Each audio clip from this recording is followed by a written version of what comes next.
Walmart's appeal to consumers? The low price. Low price. Yeah. Mm-hmm. This person emailed me to tell me that one of the ways that Walmart is able to keep their prices so low is because in certain Walmarts, and they are color-coded. Right. There are doors. And certain color, and there are doors. Yeah. These doors are secret doors in the Walmarts, and they're color coded by the logos. Okay. And some of these doors can go through time and space. Oh, okay. And Walmart is getting cheaper labor. But some of the products that Walmart is making, this person revealed to me, were made by people who have been dead for decades, if not maybe even centuries. Isn't that's the story of Phantasm. But they only take. God, there is egg on my face. Yeah, here. But like a red logoed Walmart may have a door that can send you into the past. Whoa. A green one. So you don't have to work at Walmart. No, that's how they get. Well, it's not open to the customers of Walmart. Right. Only the people who are in the know, the bigwigs, the people who the movers and shakers, and what they're doing. What technology is it? He didn't tell me what, or he or she. You know what? I shouldn't say he. Maybe who are the bigwigs? I don't even think it's the managers. I think it's the. I'm talking about billionaires and zillionaires. Oh, like from the. Yeah. Are they building the Walmarts on these ley lines, these key lines of magic? These doors were there, and the Walmarts were built around these doors. Oh, shit. Okay, I know that's a little silly, but if we're talking Walmarts and strangeness, just what is your opinion on that? Do you think it's possible that there are certain Walmarts that have some kind of, strangeness to them? Like an artificial portal? Yeah, I mean, reptilians have the ability to set up, in addition to natural portals, like artificial portals. I don't know as far as, using people from different time periods, but as far as maybe getting involved, using alien labor or underground labor, that's entirely. Like I said, there's a lot of comedy laid in there, and it's always stuck with me. The person who's presenting it is being serious. I have faith in him that he did get an email about this. Of course, it's a comedy show, so as you can see, I've tried to cut as much of the funny stuff out just to get to the meat of what he's saying. But it kind of relates to a lot of stuff that you're talking about. That emails can go. You'll have it 1 second and it's gone. Right out, they erase or pluck an email out, or like when Simon Parks tried to email me back, get bounced or cut in half. Yeah, that's and he could have just remembered the details slightly wrong, like there was something that I explained a bit more about. So that's I believe. Why would they go in there and try and pluck that email back out? If some crazy person sends you a story like that, they don't have the ability to go hack to take it away. No, and I think it's a bit of conjecture on his part, saying that they go on to say that that maybe they're getting slave labor from the past to build modern products. But like I said, I think that's a lot of conjecture. But I immediately connected hearing that story with your story of the Walmart's closing. And hey, unbelievers out there, look out for those red logoed Walmarts. Okay, there might be a portal back there, and it's good to hear you address it. Yeah, hey, go not walk bad, out there. huh? Don't ask for an employee. Just go out there. Just go into see what happens. If you're a bigwig, you just say you're a bigwig. I know an abductee, Ken Bakeman, who even back in the 60s, he had an abduction, and he was having a lot of reptilian abductions, but this was a Manus who took him one time, and he was sorting out products that were being shipped off of Earth for export, and they were house. A mantis? Yeah. This was a manta type alien, and it was. Oh my God. He was having him sort. There were blenders and toasters. Wait, it's like a few kitchen items. That's what the mantises are sending off. Well, you can imagine they need that stuff. Well, they only have their 3 game fingers. show. Maybe they have a game show. These are gifts.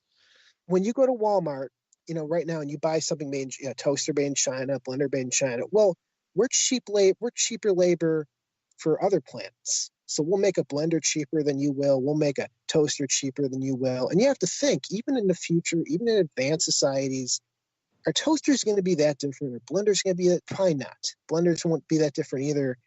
And one thing I know from the David Eckhart, he's another reptilian abductee who's had very similar encounters. One time he had some reptilians in his house, actually a male and female. They were married, and they were albinos. And one of the males, he goes into the kitchen. He comes running out, kind of excited. He's like, "Wow, they've got microwave ovens now, just like we do."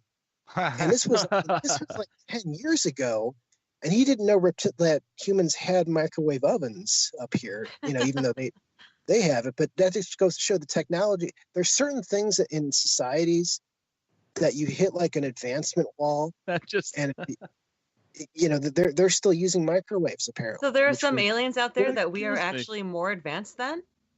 No, I don't think we're more advanced. There's certain technologies that it's as good as it gets. Like to this day, it's 28, and there's people who still carry 1911 pistols. To this day, they might be carrying 5 years from now because certain things hit a certain level, and you just can't really do better than that in certain technologies. True, we still have magazines and we still have newspapers, and that's good. And sometimes we want some of that, Sometimes we want those old school charms. And if a Nordic's getting a haircut, he's gonna need an electric razor and some scissors, and we make those cheap, man. We don't, he's gonna want a number 2 fade, and you can't get that somewhere else. And what's weird? They would have him cut the cords. Like there's something. So they weren't using the electrical outlets. Maybe they're using like wireless power or something. But you would take these appliances out of the box and you just snip the cords and send them off with the cords cut. So I don't know if they use something on there at the other end, but they weren't using the same sockets. Now that makes sense. You go to it makes sense. I was thinking what about a that nightmare traveling around the galaxy with your, trying to get the right outlets to charge your phone. Oh. Yeah, I mean, why would they be plugged in at all at that point? It's probably all wireless, but I do think, it's more likely that Walmart was being accessed for the cheap products and not for people making the cheap. Yeah, Walmart's playing dumb, you guys. Walmart is playing dumb. Yeah, well, there's always going to be a flow from people who will make things slightly cheaper that will supersede. I mean, that's why Amazon is destroying, the retail industry as we know in big box, because they will give to your door. They'll ship any product imaginable, lower quality, but half the price. And they'll do it within hours now. Have you seen that? Have you seen how you can order something and it'll come to your door in 2 hours?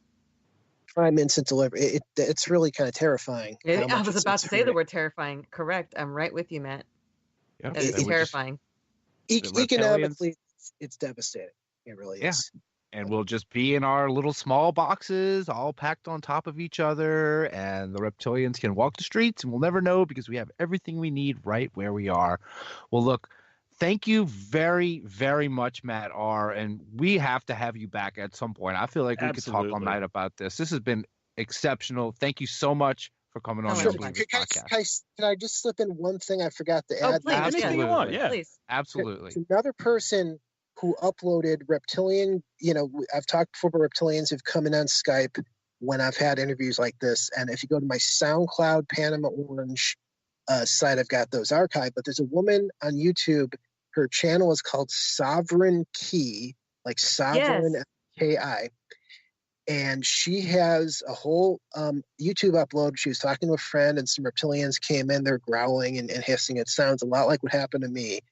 And so you could find it. You could also Google alleged commonalities in reptilian speech, which is an article I did for Phantoms and Monsters. But if you go to YouTube, Sovereign Key, K-I, 2 words, you could find that video as well. I was meaning to reference that because it's another person who's had similar, and they have the audio right there for you to listen to, and I know people will say, oh, it's fake, but no, I've heard that way too many times myself happening. Well, we're gonna look it up, and we will put that in the episode. So hang on, guys, in a little bit you'll be able to hear this from Sovereign's Key. Matt R., thank you very much.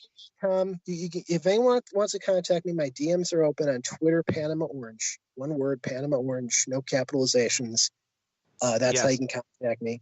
All right. I can vouch for that. If you DM at Panama Orange, man, you will see some great stuff. I promise you, stuff that he definitely will not want to publish. Thank you very much. Thank you. Thanks, Matt. Great talking with you. Thanks for having me. Thanks. I have a good night. You as well.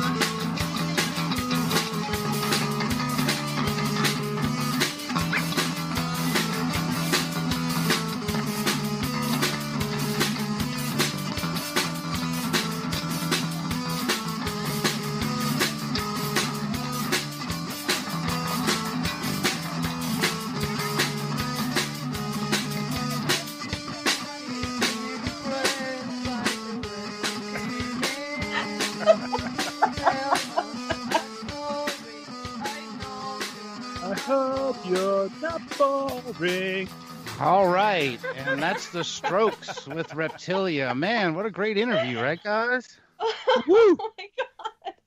I can't believe he used that song. That song is too good for our podcast. Way too good. Oh man, I love the Strokes.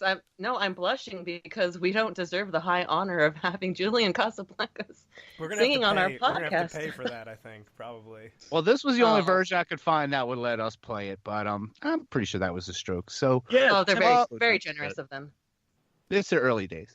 So yeah, man, wow, what an interview, right, guys? Jeez. Oh man, yeah. Awesome. Like you said, we could have been talking about that all night.